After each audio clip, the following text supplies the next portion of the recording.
Rieccoci dopo la pubblicità nella seconda parte di Primus Inter Pares, l'appuntamento del mercoledì, gruppo TV7. Come vi ricordo siamo in diretta sulla pagina Facebook. Abbiamo avuto ospite l'assessore alla sanità Manuela Lanzeri, che abbiamo parlato ovviamente di come sta la sanità in Veneto. Nella seconda parte invece parleremo di cultura, un altro tema molto importante che riguarda la nostra regione e in questo caso la provincia di Padova. Ospite abbiamo il consigliere provinciale delegato alla cultura, nonché sindaco di Villanova di Campo San Piero, Cristian Bottaro. Buonasera sindaco, meglio sindaco di consigliere, vero? Meglio che non sindaco di consigliere. Buonasera a tutti, intanto ai nostri amici telespettatori, buonasera a lei direttore, ringraziando veramente con grande affetto per avermi invitato. Guardo poca televisione di solito. Come mai? Perché non ho tempo. Perché è giovane? No, i giovani guardano poco televisione, no, noi più anziani ne guardiamo di più. Sono un finto giovane. No, ma insomma giovane non mica è giovane. L'attività amministrativa mi occupa moltissimo tempo e dopo un'altra attività tanto importante che è quella di fare il papà di una bambina di 2 anni e mezzo. Che si chiama? Alice Stella. La fa arrabbiare l'Alice? Arrabbiare no. Arrabbiare nel senso che non dorme la notte, no, ci mancherebbe altro che una bambina di 2 anni faccia arrabbiare il papà. No, è un modo di dire arrabbiare, nel senso che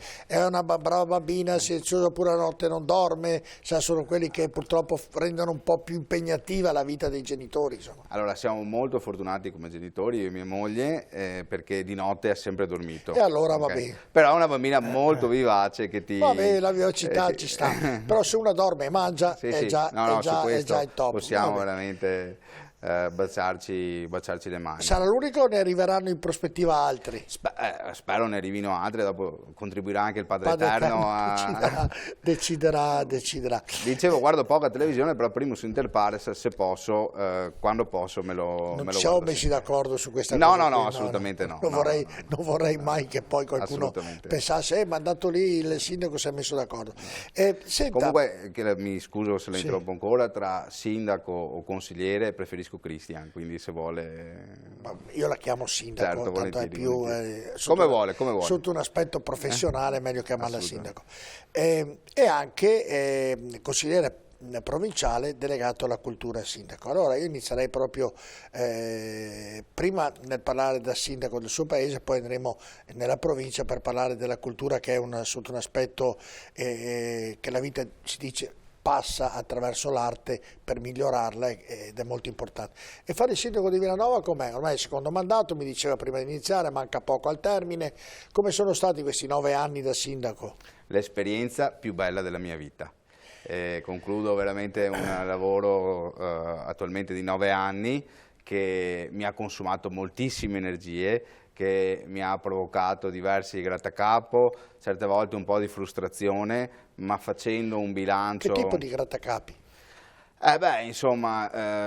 Diciamo che fare il sindaco è un ruolo che ti permette di agire direttamente con i tuoi concittadini, un privilegio che poche cariche istituzionali hanno, probabilmente nessuna, perché pensiamo a un consigliere, un assessore regionale, piuttosto che a un deputato, un senatore, un ministro, sono abituati a pensare politiche a livello macro, ok?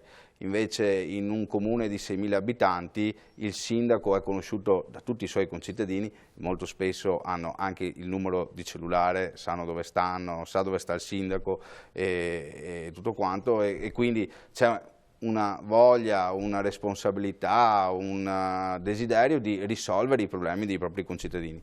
Non sempre è possibile, soprattutto sul piano economico, ma ancora di più sul difficile quadro normativo che su cui un sindaco è costretto ad operare. Però quanto bello è dire il primo cittadino del paese dove sono nato, è tanta roba. Allora, lo dico a tutti i sindaci, non solo lei, anche quello di Padova, quello di Venezia, quelli che sono venuti a trovarmi, io dico a tutti, insomma, quello di Verona, cioè fare il sindaco di una città o di un paese dove sei nato, dove hai vissuto, essere il primo, con tutte i pro e i contro. Con tutte anche le problematiche che un sindaco ha, perché come diceva giustamente lei, le bussano alla porta e lì deve rispondere e c'è poco da fare, però essere il primo cittadino insomma è...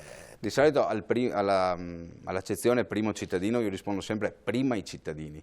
ed è una Sì, cosa a ma cui ci tengo è particolarmente vero, tanto. però lei è il primo dei primi, il primus inter Assolutamente. pares, anche qui il primo dei primi, Esatto, il primus inter pares è il primo dei ci sta primi, proprio bene, quindi ci sì. sta come proprio titolo dell'ospite che ho adesso, che ho in questo momento. E sente, la maggior problematica di Villanova è un paese che ha in prospettiva dove si può dire la gente lavora, dove c'è poca povertà. Com'è la situazione sotto l'aspetto di vita comune del paese e dei suoi abitanti? Beh, allora, siamo nell'Alta Padovana e quindi siamo in un'area geografica molto fortunata, a livello, penso, vorrei dire addirittura mondiale come Alta Padovana, nel senso che l'Alta Padovana ha da un punto di vista manifatturiero, da un punto di vista di impresa, una vocazione che addirittura eguaglia paesi come l'Austria, la Germania, ha un buon PIL, si sta abbastanza bene. Naturalmente ci sono dei casi sociali piuttosto importanti e il Comune naturalmente deve cercare di aiutare questi casi, anche se io dico fino a un certo punto, nel senso che un nucleo familiare piuttosto che un singolo individuo deve collaborare nell'aiuto che le istituzioni gli offrono. Noi non dobbiamo procurare il pesce ai nostri concittadini, ma noi dobbiamo procurare la canna da pesca, dobbiamo insegnare a pescare. Ecco. Certo, ecco, e a Villanova, un paese che ricordiamo ha oltre 6.000 abitanti, com'è la situazione in proporzione tra la gente, come diceva lei, che è un paese dove c'è del buon lavoro, ma la povertà è in aumento, visto ovviamente la crisi che sta attraversando il mondo intero per via di quello che sta accadendo. A Villanova, nel piccolo, un paese piccolo così, ce ne sono molte persone che hanno necessità. Per fortuna non tante, ci sono però certi casi che sono davvero preoccupanti, questo sì. Nel complesso però la situazione è molto buona. Noi siamo tra l'altro un'amministrazione che ha una forte vocazione socioculturale per le iniziative, le attività che offriamo alla cittadinanza. Siamo sempre impegnati per esempio per la conciliazione di tempi di vita e di lavoro in favore delle famiglie. Da quando siamo arrivati abbiamo confermato un bellissimo servizio che ci siamo già trovati quando c'era, che riguarda il trasporto degli anziani, delle persone della terza età verso le strutture ospedaliere, e pensi per un figlio quanto giova un servizio del genere di non doversi prendere un permesso al lavoro piuttosto che ferie per accompagnare il proprio papà, la propria mamma, i propri nonni nelle strutture ospedaliere. Abbiamo implementato il servizio rendendolo completamente gratuito a favore dei cittadini di Villanova e dopodiché abbiamo introdotto il doposcuola, che anche questa era un'attività che serviva tantissimo alle famiglie. E si pensi a due genitori, mamma e papà, che lavorano, sapere il proprio figlio al sicuro in una struttura in cui pranza, fa attività di svago, arriva a casa con i compiti per casa fatti. È un'attività. Quest'anno l'abbiamo potenziata ancora di più perché ecco, un fenomeno che è sempre più in aumento e che riguarda soprattutto l'area dell'adolescenza è la cosiddetta povertà educativa. E questa qua veramente c'è un mondo dietro, in quanto possono esserci delle criticità a livello familiare, o possono esserci anche delle criticità ambientali. L'esempio più classico è i postumi di quello che abbiamo vissuto con il Covid, gli isolamenti, le limitazioni, tutte queste cose qua, diciamo, hanno creato dei problemi. A questo sono molto preoccupato. Ecco. No, senta, quanto è il budget, cioè il bilancio di un paese di 6.000 abitanti? All'incirca 3 milioni di euro. 3 milioni di euro, ovviamente siete in difficoltà per l'anno nuovo nel bilancio preventivo, oppure perché quasi tutti i comuni sono in difficoltà e tutti, anche qui i sindaci che vengono, lo Stato deve darci una mano, abbiamo necessità di soldi perché siamo tutti con l'aumento delle bollette, l'aumento di tant'altro, non abbiamo soldi. E com'è la situazione a Villanova? Beh, allora non c'è peggiore difficoltà dell'incertezza. E l'incertezza adesso è un elemento davvero costante nell'amministrazione di un comune, perché l'inflazione, l'aumento dei costi soprattutto dell'energia, il riscaldamento, l'illuminazione, tutte queste cose qua che sono veramente a contatto con la cittadinanza, questi aumenti generano forte preoccupazione, perché una cosa che fino adesso non abbiamo fatto, però in certi comuni è stata fatta, e li capisco anche da un certo punto di vista: spegnere l'illuminazione pubblica è una scelta molto dolorosa e molto impopolare, perché i cittadini hanno delle aspettative giustamente. Non possiamo lasciare i nostri bambini nella scuola primaria, in quella che una volta si chiamava scuola elementare, senza riscaldamento. E quindi? E quindi certe volte si è Nel costretti... bilancio preventivo avete bisogno di soldi anche voi? Certamente Non sì. c'è un sindaco che mi ha detto sono ricco, lo sai, tutti hanno bisogno indubbiamente, al di là che io sto scherzando, però sono d'accordo che è la pura sacrosanta verità come si dice, però mai nessuno ha detto riusciamo a mantenere anche in arrivo di queste difficoltà, riusciamo a mantenere il bilancio quantomeno alla pari, insomma. Ecco. Io voglio darle due numeri: trasferimenti dello Stato al Comune. Quando sono diventato, prima che diventassi sindaco, il Comune di Villanova all'epoca prendeva 200.000 euro. Sì. Quando sono diventato sindaco mi sono trovato 39.000 euro nel 2013. Nel 2014 zero. Nel 2015 il Comune di Villanova ha dovuto dare allo Stato 75.000 euro.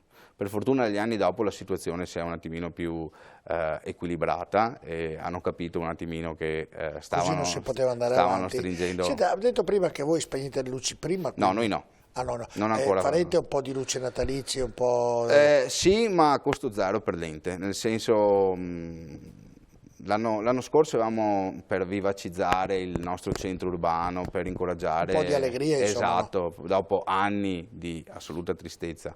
L'anno scorso avevamo iniziato questa manifestazione che si chiama Villanova nel Natale, che ci aveva dato diverse soddisfazioni. Nell'organizzazione della seconda edizione quest'anno eravamo un po' scettici, perché dicevamo come facciamo a farci finanziare un'attività così, no? Grazie naturalmente al terzo settore, alla Proloco, che effettivamente materialmente è il soggetto organizzatore.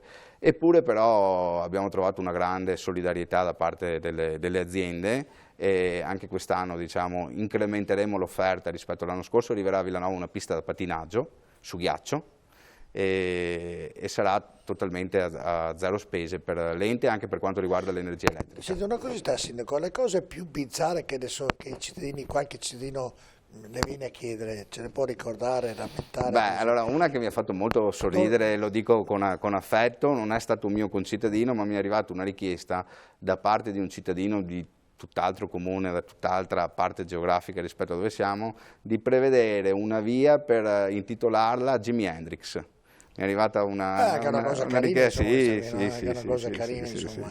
Era un fanatico, sì, infatti le aveva mandato penso a tutti i sindaci d'Italia. Sì, avrà mandato che le chitarre di Jimi Hendrix, mandato per rendere più originale, insomma, l'idea di...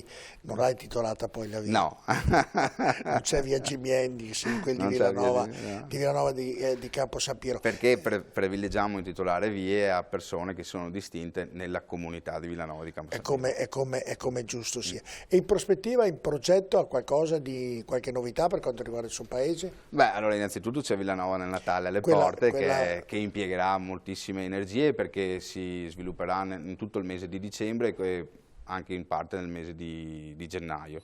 Okay. E per quanto riguarda i lavori pubblici, stiamo lavorando per realizzare il secondo e il terzo stralcio di pista ciclopedonale in un'arteria che collega tutto il territorio e che raccorda le due frazioni più il capoluogo, e che quindi consente ai ragazzi di andare nel centro di Villanova, ma anche nella scuola media. A noi piacciono tanto le piste ciclabili, le piste ciclopedonali, i percorsi che mettono al sicuro e che consentono, diciamo, una mobilità più sostenibile, purtroppo a un costo altissimo.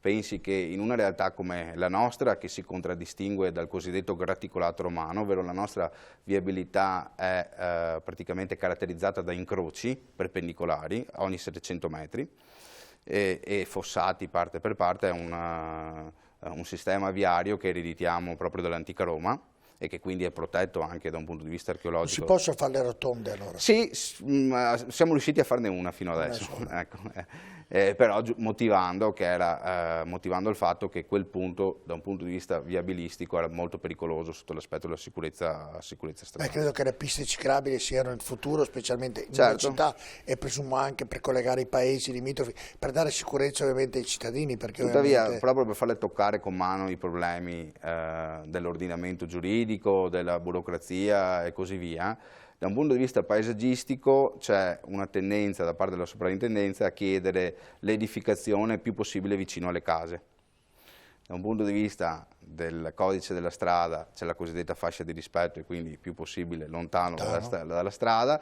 Morale della favola, molto spesso non c'è proprio lo spazio fisico per prevedere un percorso di pista ciclopedonale nella parte cosiddetta lato campagna, ovvero di là del fosso. Quindi si è costretti per fare la pista ciclabile a tombare il fosso, quindi può venir meno la cosiddetta sicurezza idraulica e quindi bisogna pensare a tutte opere. Morale della favola, da un punto di vista economico, prevedere una pista ciclopedonale in un corso d'acqua o comunque in un fossato ha un costo prima dell'aumento di circa 1.000 euro al metro lineare. Lo calcoli per 700 metri, che è la lunghezza di una strada del graticolato romano, 700.000 euro. Noi in un anno di oneri di urbanizzazione, quando è andata bene, nei magnifici anni ruggenti del 2018-2019, abbiamo introitato 240.000 euro, quando andava bene, quindi siamo sempre ben lontani dai 700.000 euro. Purtroppo siamo molto esposti da un punto di vista di indebitamento, nel senso che le amministrazioni che mi hanno preceduto hanno contratto molti mutui e ora come ora aprire un mutuo per una realtà come la nostra significherebbe lacrime e sangue sul piano del bilancio, ovvero sia... E quindi niente pista ciclabile? E quindi le ho detto che faremo, stiamo lavorando per il secondo e terzo stralcio, vuol dire che le facciamo a spizzichi e bocconi. E quant'è spizzichettone in metri? Beh, visto che allora ne abbiamo fatto uno di 140 metri l'anno scorso, l'abbiamo concluso quest'anno il primo lotto, quest'anno lo proseguiremo e bene o male saranno 400 metri. Siamo a metà percorso? Tre quarti. No, è 700 metri, 400. Sì, però è un punto... Che non mi tolga mi aggiunga metri, no, va bene, perché la sicurezza, ma qui è un problema dell'Italia, noi riusciamo a fare delle strade che per questione di bilancio è molto, io anche metto che qualche altro cattivo pensiero, non nel caso facciamo la tangenziale, la seconda strada che va da Padova a Castelfranco, la facciamo una corsia pericolosissima con morti e quell'altro, quando è una tangenziale che avrebbe bisogno di doppia corsia parte per parte con il guardarai per mantenere in sicurezza, però tutti dicono che non ci sono i soldi, un pezzettino ce l'ha la provincia, un pezzettino il comune, un pezzettino la regione, un pezzettino lo Stato e qui l'Italia è così, insomma, dai, non riusciamo nemmeno... Ma le dico di più perché è una cosa che è bene che sappiano i nostri concittadini, è uno stereotipo che mi portavo sempre in testa anch'io prima di diventare sindaco, quando si dice che l'Italia non riesce o fa fatica a portare a casa fondi dall'Unione Europea. Noi avevamo costruito un metodo talmente farraginoso a livello burocratico e penso anche alla rendicontazione, ci tengo a sottolinearlo, ad evidenziarlo, la rendicontazione è un principio sacrosanto e se si ricevono soldini è giusto rendicontarli al millesimo, ma sono previsti meccanismi di rendicontazione che sono veramente astronomici in una realtà come la mia, dove l'ufficio tecnico è composto da 2 persone e uno è responsabile dell'area. Dedicare una persona solo a rendicontare è un aspetto che limita il comune. Purtroppo l'Italia è così, e quindi, però siamo, come dicono in tanti, un paese miracolato, che in caso di bisogno, di necessità, si risolvono sempre i problemi. Io invece preferirei risolverli prima, però è così. Noi andiamo in pubblicità, Sindaco, poi parleremo della provincia e dell'arte che c'è nella provincia di Padova. Rimanete con noi tra poco. Volentieri.